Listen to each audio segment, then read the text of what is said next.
Hello. In this module, we will be talking about Apache Spark. First, I would like to introduce myself. I'm Andrea Zonca, and I have a background in astrophysics. I've been studying the beginning of the universe, analyzing large amount of data from satellite measurements, and now I am staff at the San Diego Supercomputer Center, where I help scientists run their data analysis pipelines on supercomputers all over the US. And I am also one of the instructors of software carpentry, and we teach 2 days workshops for early career scientists to help them being more comfortable with computing and with reproducible science. First of all, I would like to start by showing you some of the shortcomings of Hadoop MapReduce that brought to the development of a new system as Apache Spark. The first one is that every time you implement a workflow in MapReduce, you have to force your data analysis workflow into a map and a reduce phase. And sometimes this cannot accommodate every data analysis workflow. For example, you might want to do a join operation between different data sets. You might want to filter or sample your data. Or you might have a more complicated workflow with several steps, maybe a map and a reduce phase, but maybe another map phase after that. And this cannot be accommodated by MapReduce. Another important bottleneck, and this is actually very critical for performance, is that MapReduce relies heavily on reading data from disk. And especially if you have iterative algorithms that require cycling several times through the data, where you have to run once, get the results of some calculation, and then run again using those results, and pipelines like this are very common in machine learning, you will be reading data from disk many times, and this makes your analysis pipeline run very slow. And this is definitely a serious bottleneck for MapReduce jobs.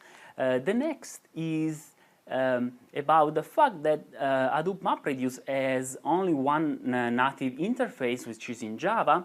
As we saw in the previous module, it's possible to run Python code, but that requires to go through the streaming module that makes all the implementation more complex and not very efficient, especially when you are running not with text data, but with floating point numbers.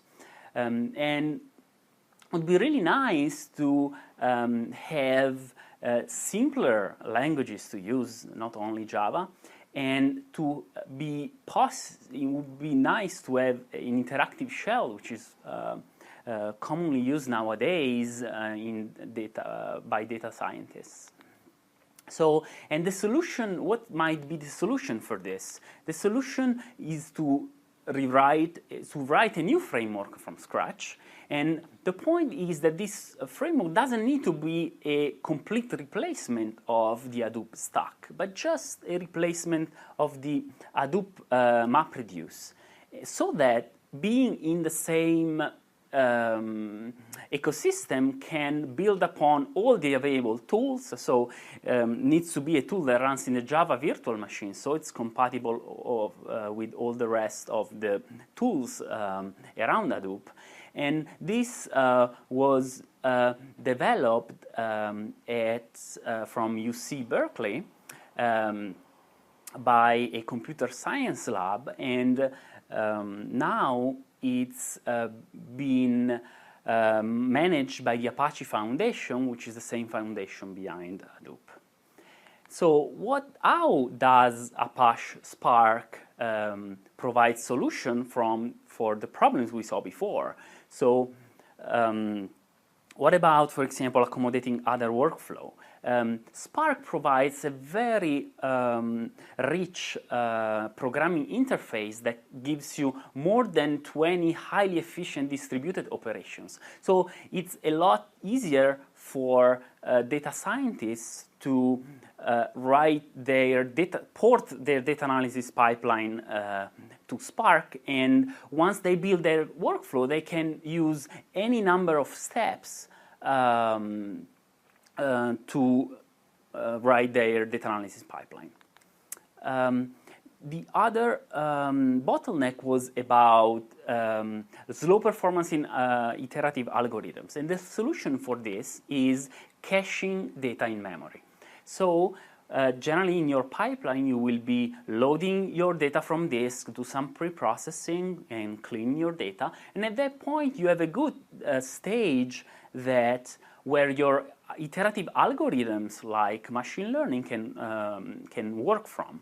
And it's possible in Spark to mark those data to be saved in memory, so that every time your machine learning algorithm accesses those data, access is extremely fast. So machine learning pipelines can gain a factor of 10 or a factor of 100 speed up easily thanks to this performance increase. However, I think that the most revolutionary feature of Spark is that it's been designed to make it a lot easier for new users to write their analysis on distributed machines, and by providing access with other languages, for example, Python and Scala, which are easier to use, and very soon also the R interface will be complete, and provide an interactive shell where users can test, explore their data interactively, and test new algorithms and have answers straight away. And this is a lot, this makes data scientists a lot more productive instead of the usual MapReduce batch implementation where you have to submit your job and wait for the results to be back to look at them. To conclude this video, I would like to show you a very interesting application where Spark has been compared performance-wise to Hadoop MapReduce. In particular, this was a sorting competition, so some random data were generated with specific rules, and thanks to extremely sophisticated communication algorithm, Spark was able to perform this sorting operation in less than half the time with about 200 nodes instead of the 2,000 nodes used to Hadoop MapReduce. And in the reading assignment, I will point you to more information about this.